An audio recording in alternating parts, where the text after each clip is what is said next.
Olá, meus caros. Quero conversar com vocês a respeito de um conceito que está previsto no artigo 244 da CLT, que é a Consolidação das Leis do Trabalho, que é a hora de sobreaviso. Na verdade, lá no artigo ao qual me referi, o 244, ele fala sobre a hora de sobreaviso para os ferroviários. Mas, por analogia, a Justiça do Trabalho já decidiu que esse regime se aplica a qualquer trabalhador. O que é a hora de sobreaviso? A hora de sobreaviso é aquele período em que o trabalhador, depois de ter saído da empresa, então ele cumpriu a sua jornada normalmente, saiu da empresa para ir para sua casa, por exemplo, mas ele, por algum meio, continua à disposição da empresa.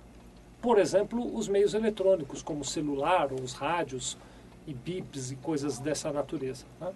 Então o trabalhador está com o celular na cintura e, portanto, se considera à disposição da empresa. Existem, vocês talvez já tenham tido notícias, diversos casos de reclamação trabalhista em que o empregado alega que, embora saísse da empresa e fosse para casa, ele tinha que continuar em regime de sobreaviso porque alguém da empresa, o chefe, o patrão, o gerente, o supervisor, enfim, alguém lá ligava ou para chamá-lo ao trabalho ou para esclarecer dúvidas relativas ao seu trabalho naquela empresa. E, portanto, ele pleiteava remuneração para essas horas de sobreaviso.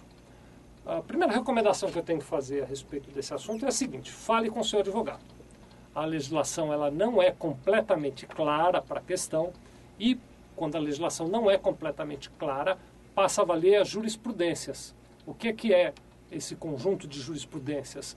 Eles são decisões tomadas na justiça que indicam a tendência que os tribunais têm da maneira como eles encaram determinado assunto. Como nós não somos advogados, não vão entrar nessa área, você procure lá pelo seu advogado para validar toda essa opinião que eu vou te dar agora.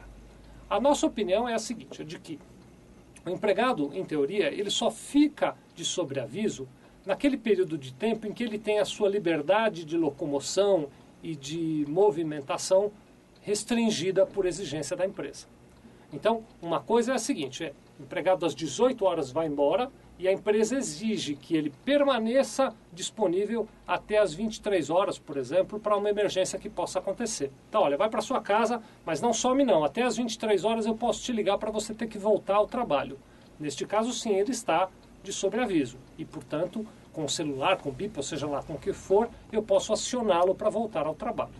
Nos demais casos, o simples fato de um funcionário da minha empresa possuir um celular, seja ele da minha empresa ou seja ele particular daquele funcionário, não o coloca de sobreaviso em tempo integral, porque, em teoria, ele está livre para locomover. Então, ele pode sair da empresa e não ir para a casa dele. Ele pode sair da empresa, por exemplo, e ir comer uma pizza com a família. E não há nenhum impedimento para isso. Se eu ligar para ele e ele estiver comendo uma pizza, ele não vai ser punido por conta disso. Não é parte da exigência que ele fique à minha disposição o tempo todo. Então, o celular ou os outros meios eletrônicos de comunicação, em tese, só são considerados como instrumentos para manter o trabalhador de sobreaviso quando ele tem a sua liberdade de locomoção limitada. Agora, é importante, é uma recomendação que eu acho que até o seu advogado vai concordar, que você procure respeitar ao máximo a jornada de trabalho. O funcionário foi embora, deixa os assuntos para tratar no dia seguinte, para evitar que ele colecione situações em que ele possa comprovar que você de fato o chamava com frequência fora do horário de trabalho e a partir daí construir um cenário que leve algum juiz a entender que você deve pagar a hora de sobreaviso. Indo para um caso prático, quando o funcionário fica de fato de sobreaviso, você deve remunerar essas horas em que ele ficou de sobreaviso, à razão da hora normal mais 1/3, então ele ganha o que ele ganharia na hora normal com um adicional de 1/3. Se ele ficou de sobreaviso das 10 da noite de um dia às 5 da manhã do outro, você, além de pagar a hora normal e 1/3, deve também pagar os 20% de adicional noturno.